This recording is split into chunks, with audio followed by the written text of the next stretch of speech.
What's up, you guys? It's Lecrae with King Lecrae Official, my new YouTube channel. I'll be coming to you guys, just talking to you guys about different things as I come along with them.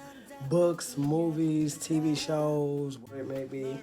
I feel I want to come talk to you guys about, I will do so, and this will be my outlet because I be so bored at home. It'd be like so crazy. I be so bored, so I might as well make some use with my time. So with that being said, today I'm going to be coming with a book that I had purchased probably about 2 weeks ago. And luckily and surprisingly, I finished it in like a week or about a week. I finished it in a week worth of days. This book right here. It is Tiffany Haddish's memoir. It is called The Last. Hold on, let me get the focus here. It's called The Last Black Unicorn. I picked it up at Walmart for $11. Now, the retail value of this book is 18, actually 16, and 22 in Canada, but I'm sure everybody's in the US, so we ain't gonna worry about that. But anyway, so this book was a roller coaster ride, just like it say on the back. Like literally, this book was a roller coaster ride because it was serious, it was funny, it was raw, it was just amazing. I didn't know Tiffany Haddish had went through so much until I saw this video. I believe I posted on Facebook. I actually shared with my friends on Facebook just about how, she went from being homeless to, living and, just living in her car. Kevin Hart had reached out to her, saw her. She tried to lie and cover it up and say, hey, well, I'm just in between houses or whatever. But he saw right through that. So he gave her some money to get a hotel room, but the story does not start there. I wanted to get this book so that I can get the full backstory. I wanted to get everything that had happened. I wanted to understand how she was as a child and see how it relates with me. That's what I like to do. I like to look at people and I like to pick out where we are similar, where we have similarities, no matter if you're male, female, whatever you want to be. I know that we're all here, we're all attached, we're all connected in one way or the other. So with that being said, I love reading about other people and about their success stories because it inspires me.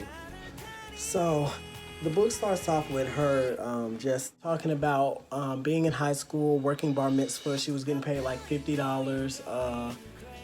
$50 a game. She was being the mascot for her school. It was in high school. I think she did it all the ninth grade all the way up to 12th grade.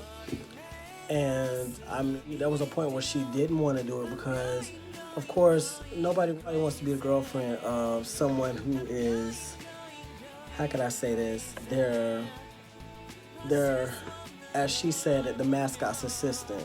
She didn't want that. So what she did was she told them on the school board, she said, hey, look, I can't do it no more unless y'all start paying me a little more so I can get my hair, get my nails done.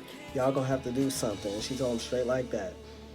And they started paying her a little more, so she kept doing it. Eventually, she got a boyfriend, and they started calling him the mascot assistant and all that, so he ended up leaving her, which sucks, but that's just high school love, so it don't really matter like that. But after that, she talked about being in foster care because her mother was a car accident when she was like 9 years old, and it caused a lot of brain damage. It was in the hospital for months and months and months, so they were put in foster care. When they were put in foster care, their grandmother was the only one that was going to be able to get them. Her grandmother had to start going through these courses and classes so that she can get her license to be able to adopt them, her brothers and her sisters. She eventually got them. They weren't in foster care too long.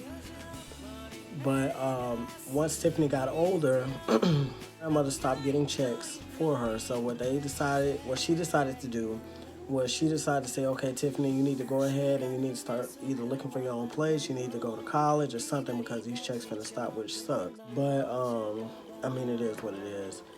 So, let's go further on. She never did have a good relationship with her dad like that. Her dad wasn't around, and she didn't end up meeting her dad until later on in the book when she met this guy on a cruise, and he was a police officer. He found her dad, so she fell in love with him, and that became her ex-husband. But her dad eventually passed away, unfortunately, of, I believe he had cancer, I believe it was. So she only got 10 good years with him out of her life, and out of his lifespan, only 10 good years.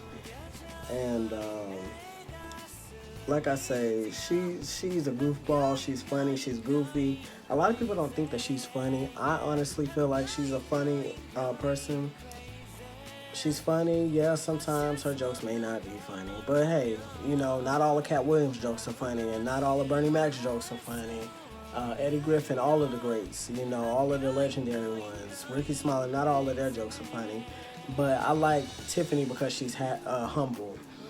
And there was another instance in this book where, and I believe she's talked about this on the Jimmy Kimmel show, I believe it was, or it may have been Saturday Night Live, when she met up with Jada Pinkett Smith, and they had a wonderful time together. And Jada Pinkett Smith became like a mentor to her, so she began to listen to Tiffany Haddish began to listen to Jada tell her different things, give her knowledge about the industry, about how to remain humble, on how to carry yourself with value. She started telling her that you need to get better dresses, stuff like that. And of course, Tiffany was like, well, hey, I should be able to dress and wear whatever I want to wear.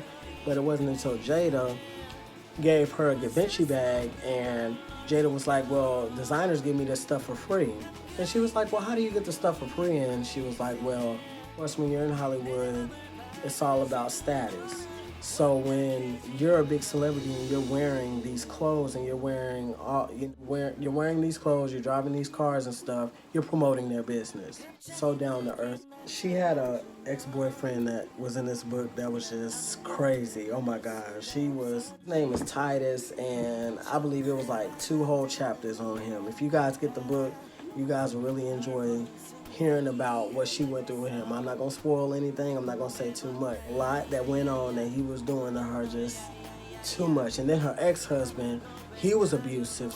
Titus wasn't abusive to her. If Titus was considerably abusive, it was mentally and emotionally. But her ex-husband, he was mentally, emotionally, and physically abusing Tiffany. So she eventually had to get away from him. Her road to success did have its potholes. It had its turbulent times. It had all of that, and she endured through it. And of course, she's not all the way there yet, but for her to write this book in the midst of coming up says just a lot about her. And this book right here, you can find it in Walmart, Barnes & Noble. I definitely recommend Walmart, because Walmart is where I got it on for almost half the price that it would have been maybe in Barnes & Noble, and that would have been with my discount that I get. But like I say, I encourage you guys to definitely read. Go out and read. Spend time reading, because it's really good for you. It's good for the brain. Just like my grandma used to tell me, it's very good for the brain. And it helps you with the imagery and watching. Tune in, subscribe, like, comment, and yeah.